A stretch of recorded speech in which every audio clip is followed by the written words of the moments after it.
कुएं की भूतनी राधा की कथा। पहाड़ियों, बांस के जंगलों और पथरीली राहों से घिरा एक छोटा सा गांव था, शांत पर रहस्यमय। गांव के बीचों बीच एक पुराना कुआं था, जिसे लोग राधा का कुआं कहते थे।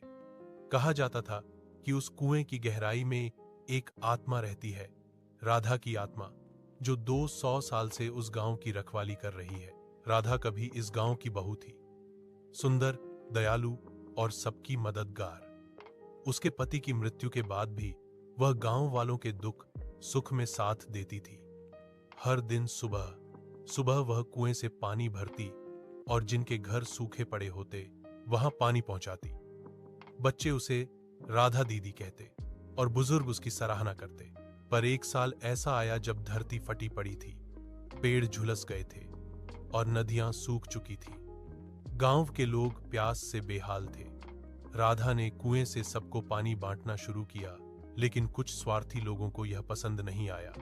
उन्हें लगा वह कुएं के पानी पर अधिकार जमा रही है। एक रात झगड़ा हुआ और गुस्से में किसी ने राधा को धक्का दे दिया। वह कुएं में गिर गई और वहीं उसकी चीखें थम गईं। अगले ही दिन कुएं का पानी लाल हो गया। लोगों ने कहा, कुआं अभिशप्त हो गया है। फिर रातों में वहां से किसी औरत के रोने की आवाजें आने लगी। कोई कहता, वह सफेद साड़ी में दिखती है, लंबे गीले बाल, आंखों में करुणा और क्रोध दोनों। वह धीरे से कहती, मेरा दिया बुझ गया, और फिर सन्नाटा छा जाता। गांव वालों ने कुएं को जंजीरों से बांध दिया, ताले लगाए और पंडित बुलाकर मंत्र पढ़वाए, मगर आवाजें बंद नहीं हुई। बच्चे डर के मारे उस रास्ते से भी नहीं गुजरते। लोग मानने लगे कि राधा अब कुएं की भूतनी बन गई है। कुएं की भूतनी, भाग 2, लौटती परछाई। राधा की आत्मा को शांति मिले अब 50 साल बीत चुके थे। गांव बदल गया था। मिट्टी के घरों की जगह अब पक्की दीवारें थीं और पुराने कुएं के पास एक छोटा मंदिर बन गया था। लोग हर सावन की पहली बारिश पर वहां दीपक जलाते और राधा को मां राधा देवी के रूप में पूजते थे। समय के साथ भूतनी की कथा सिर्फ एक लोक कहानी बनकर रह गई थी। नई पीढ़ी के लड़के लड़कियां हंसते हुए कहते, वो सब पुरानी बातें हैं। लेकिन एक बरसात की रात जब आसमान में बिजली गिरी और गांव अंधेरे में डूब गया, तो कुछ अजीब हुआ।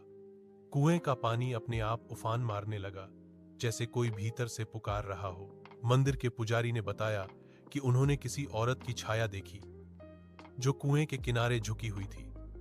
उन्होंने कहा, उसने बस एक शब्द कहा, मीरा। मीरा अब बूढ़ी हो चुकी थी, मगर यह सुनते ही उसका चेहरा पीला पड़ गया। उसने कहा, राधा मां फिर लौटी हैं, कोई अधूरा संदेश है। अगले दिन वह अपनी पोती सिया को लेकर कुएं पर गई। रात में सिया अकेली मंदिर के पास बैठी थी। हवा ठंडी थी, पेड़ स्थिर। तभी कुएं के पानी में हल्की रोशनी फैली।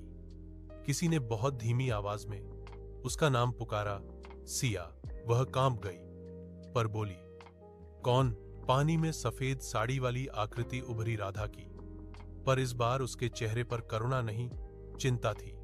उसने कहा, लोग फिर प्यासे हैं, बांटना भूल गए हैं, लोभ लौट आया है।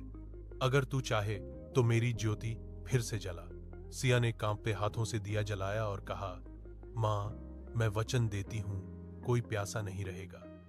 धीरे धीरे हवा थम गई और पानी शांत हो गया। अगले दिन सिया ने गांव वालों को बुलाकर जल संरक्षण का अभियान शुरू किया। कुएं की सफाई की गई,